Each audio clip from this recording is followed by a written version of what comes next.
Okay, some breaking football news. Tottenham Hotspur have sacked Ange Postecoglou.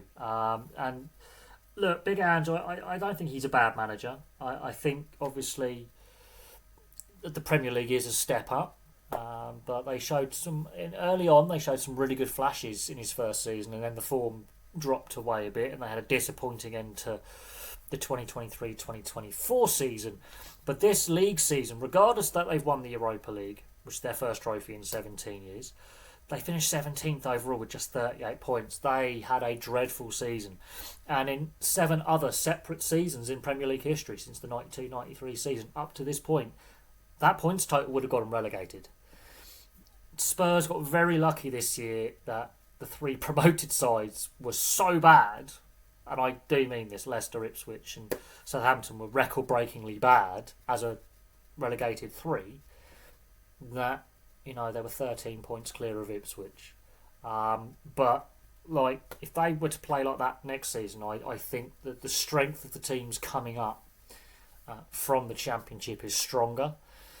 They've got more quality about them and wealthier owners about them as well. And I think if they were to play like that next season, that they would most likely get relegated. And I do think their league form has gone a long way to costing Postecoglou his job. In saying that, this shows how fickle football owners are. I mean, he wins them their first trophy in 17 years, gets them qualification for the Champions League, and also by winning the Europa League, they have a chance to win the European Super Cup in August. And we've seen this at other clubs. Chelsea, Manchester United. You win trophies, and then you can still get the sack. So, and some of the managerial turnover that we've seen at Spurs with Pochettino and Mourinho and Nuno. I mean, what club sacks the only manager up to that point that had beaten Guardiola in a cup final days before a cup final? Tottenham. What team celebrates their biggest rivals finishing second when they haven't won a trophy until this season? Tottenham. Because Arsenal obviously had a few chokes in recent years where they finished second, but this is the mentality of the club a little bit, and it stems from the ownership. There is a disconnect between the fans and the ownership at times, it seems. And I work with a lot of Tottenham fans in the day job. The fact that they've won their first trophy in 17 years, okay, they've ended a trophy drought. The jokes can end for a while. But I do think we could be questioning whether 6 months to a year down the line, whether this is the right move to change manager at this point. Yes, the league campaign was a shocker.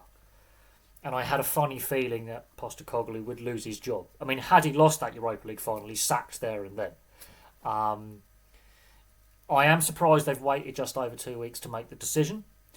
But a lot of the issues do lie with the board. The squad depth was massively tested this season. There was a lot of young players thrust into the first team when they weren't truly fully ready for first team regular football. So you do have to question the board's decisions in regards to scouting and signing of players, player retention, and you have to question letting Harry Kane go. Was it the right decision? Now, yes, they've won a trophy in his absence. You could argue that.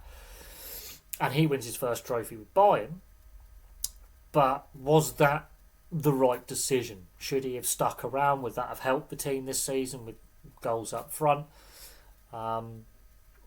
They have struggled. They've been exposed this season, depth-wise especially. But a lot of the issues do lie with the board over many, many years, Joe Lewis and Daniel Levy. And there's a reason why they've only won the one trophy in 17 years. They have come close. They've been in a couple of cup finals. They've pushed in the Premier League. They made a Champions League final. In fact, the 2 European finals they've played in recent years are the 2 of the worst finals that have probably ever been played as major European finals. I mean, it was a dreadful final against Manchester United. No one spoke highly of it. But Tottenham fans were celebrating. Now they've got to find a new manager. Now the transfer window is open. Does that impact what players will come to the club? Would Postecoglou have put forward his vision for the club for this season?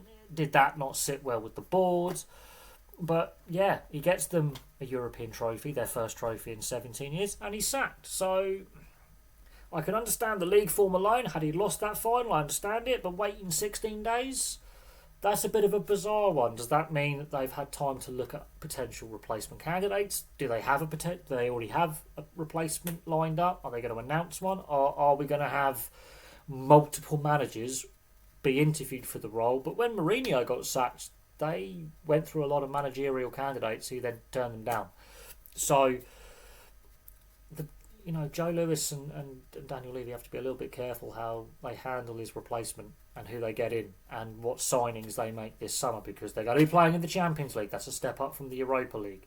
And their league form has to massively improve because it has been on the downward spiral for the last 2 years. But there we go. Spurs have sacked Big Ange.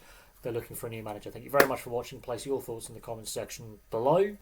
Was this the right decision? Are they going to regret this decision? And are Spurs going to go on another lengthy trophy drought? Or will they actually be more competitive next year because they've decided to change the manager? So there we go. Thank you very much for watching. Place your thoughts in the comments section below. And I'll have some more content for you all very, very soon.